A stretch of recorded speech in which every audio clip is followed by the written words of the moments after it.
आदेश आदेश जय श्री महाकाल। आप सभी मित्रों को हमारे चैनल आयुर्वेदा ज्ञान तंत्र मंत्र में सभी मित्रों का मैं स्वागत करता हूं। आज जो यह एक विषय है जो कि कोई भी व्यक्ति अगर घर से भाग जाता है तो वो वापस लाने के हेतु यह एक मैं अचूक प्रयोग दे रहा हूं, जो कि एक वनस्पति तंत्र के ऊपर ये कार्य करता है।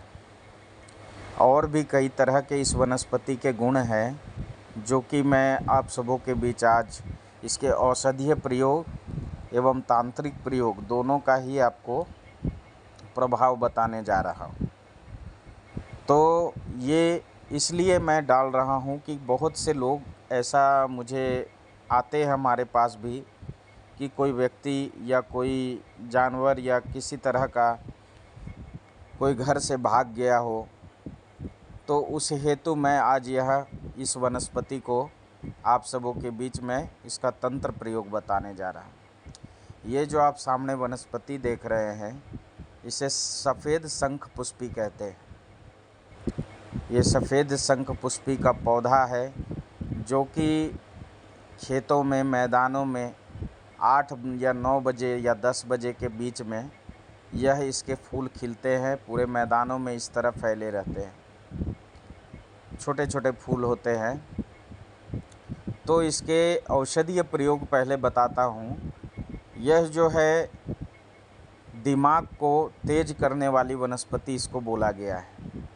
इसके आपको फूल कहीं भी मिल जाए या पत्तियाँ मिल जाए, इसे धोकर चबा के खा ले, या आप इसका पाउडर बना करके भी आप इसको दूध के साथ सेवन कर सकते हैं।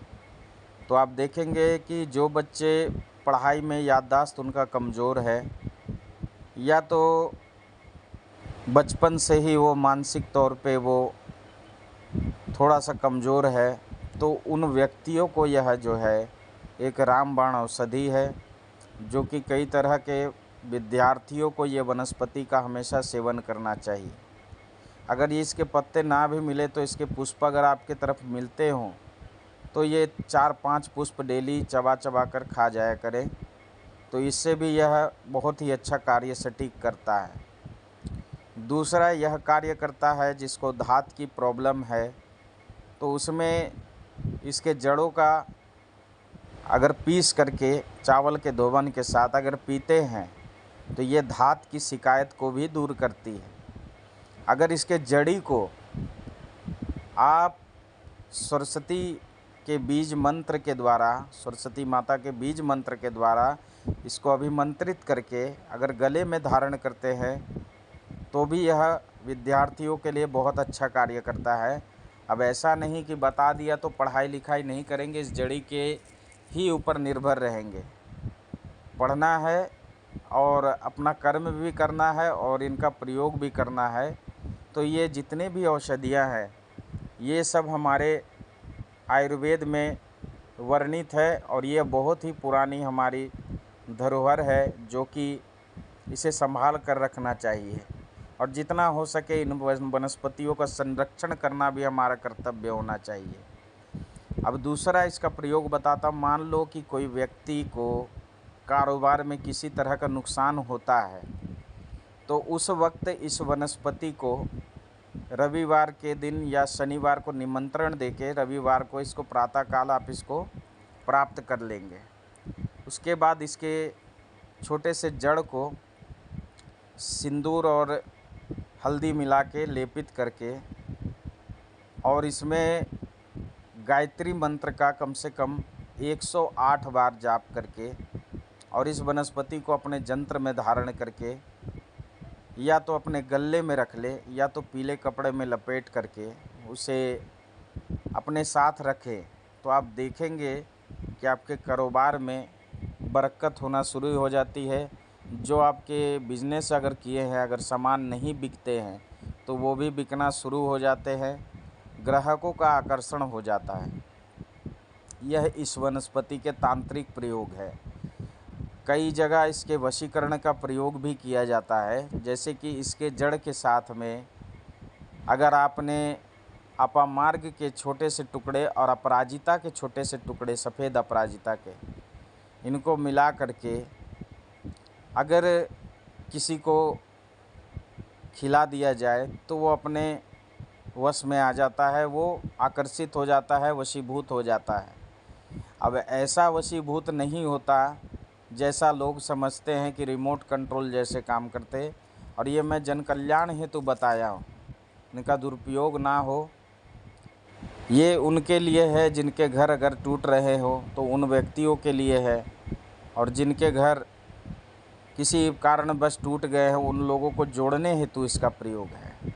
अब इसका अगला प्रयोग जो है, इसके पत्ते को पीस ले भीमसेन कपूर के साथ, भीमसेनी कपूर के साथ पीस करके जो व्यक्ति घर से भागा हो उसका रस जो है उसके कपड़े पर लगा देना है या तो उसके फ़ोटो पर लगा देना है, और उत्तर दिशा की ओर मुख करके भारी चट्टान से उसको दाब देना है।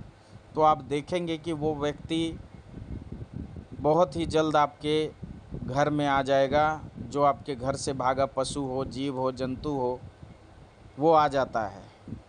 हो सकता है 1 हफ्ता, 2 हफ्ता, महीने भर भी लगे, बाकी वो व्यक्ति 110% वो आ जाता है। मैंने इसका बहुत बार प्रयोग किया है, आप भी इसको कर सकते हैं।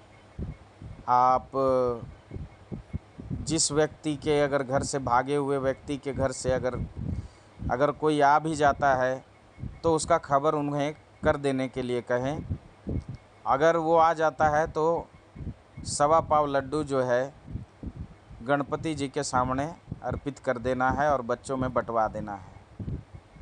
ये निस्वार्थ भाव से सेवा करनी है, और ये वनस्पति का मैं सटीक प्रयोग बताया हूँ, आप सब इसका प्रयोग करके देखें। और एक प्रयोग मैं बता देता हूँ, जो बच्चे पढ़ने जाते हैं तो इसका तिलक करके भी जा सकते हैं, इसके पत्तों का, तो भी वो जो कुछ भी याद किए हैं वो भूलते नहीं।